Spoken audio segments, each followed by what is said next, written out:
Hello नमस्कार, मी Suvarna home kitchen मध्ये तुमचं अगदी मनापासून परत एकदा स्वागत। मी आज तुम्हाला खूप छान अशी रेसिपी दाखवणार आहे।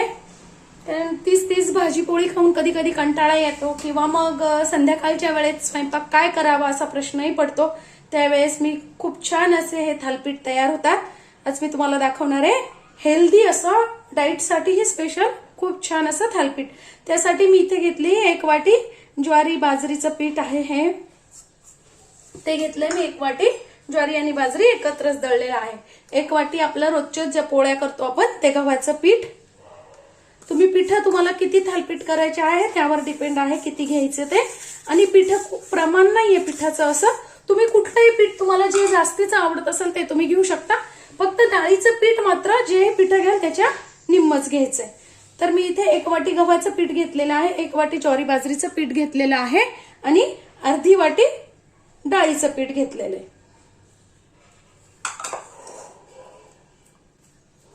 पण इथे घेतलेलं आहे लसूण, 2 हिरव्या मिरच्या आणि थोडंसं आलं। हे छान कुटून घेऊ शकता किंवा मिक्सर मध्ये बारीक करून घेऊ शकता। छान असं बारीक करून घेतलंय, थोडंसं जाडसरच ठेवायचंय। तुम्ही लसूण खात नसाल तर स्किप केला तरी चालेल।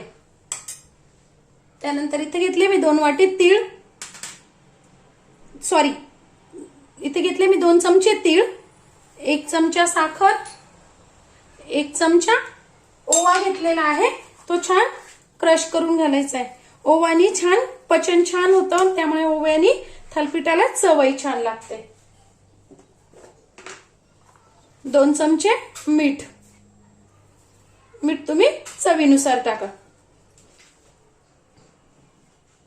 अर्धा चमचा हळद, 2 चमचे तिखट तुम्ही तुमच्या आवडीनुसार टाकू शकता। अर्धा चमचा हिंग आणि 1 ते 1.5 चमचा धने जिऱ्याची पूड। आणि आपलं थालपीठ अजून छान हेल्दी व्हावं म्हणून मी घेतली आहे थोडीशी कोथिंबीर, कांदा। तुम्ही याच्यात कुठल्याही भाज्या तुम्हाला आवडत असतील त्या टाकू शकता। आणि थोडासा घेतलाय छान स्वच्छ धुवून आणि मग चिरून पालक। थंडीचा सध्या ह्या भाज्या खूप छान येतात बाजारात हिरव्या, मिक्स करून घ्यायचंय।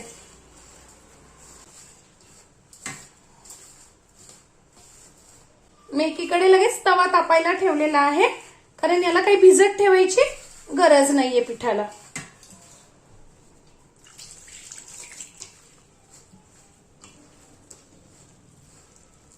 आणि हे पीठ सैलसरच असतं आणि खूप पटकनही होते ही रेसिपी।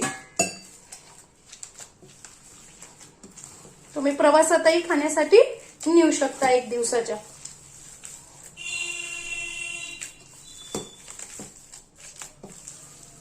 याप्रमाणे आपल्याला छान असा गोळा तयार करून घ्यायचा आहे।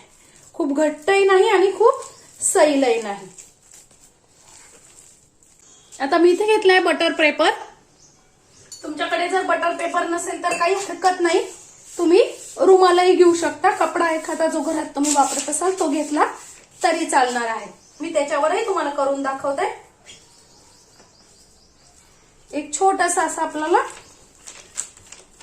हाताला असं छान पाणी लावून घ्यायचंय आणि छान असं थालपीठ आपण त्याच्यावर थापून घ्यायचं। तुम्ही जर डायरेक्ट तव्यावर लावलं ना तर तुम्हाला चटके बसू शकतात तव्यावरती, म्हणून तुम्ही आणि एक सारखंही थापलं जातं तुम्ही असं थापून लावलं तर।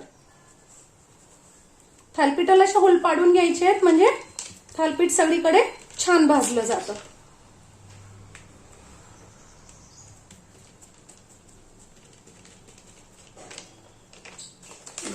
या पद्धतीने छान थालपीठ आपण थापून घ्यायचंय। इथे मी तवा तापायला ठेवलाय लगेच। थोडंसं तवा छान तापवून घ्यायचा आहे। तव्याला थोडंसं तेल लावून घ्यायचंय आणि थालपीठ लगेच असं छान टाकून घ्यायचं।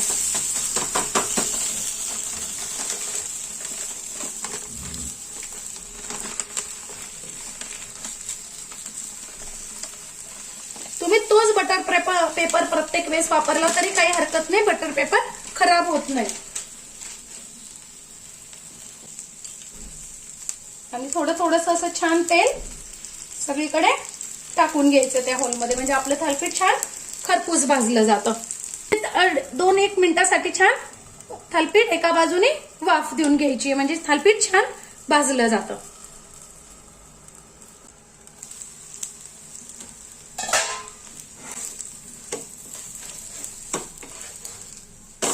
बघा आपलं छान थालीपीठ किती छान खरपूस कलर वरती मस्त असं भाजलं गेलेलं आहे.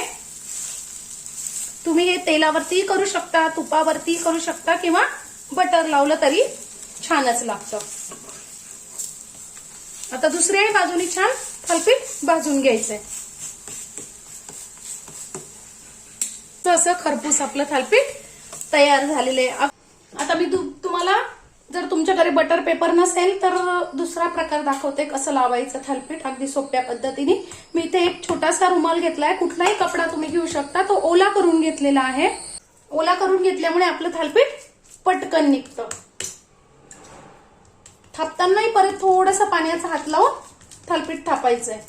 त्याला परत एकदा थोडंसं तेल लावून घेतेय मी. तवा छान तापवून घ्यायचा आहे आणि हे थालीपीठ आपण तव्यावर छान रुमालातनं टाकून घ्यायचंय. बघा किती छान निघतं, अजिबातही चिटकत नाही.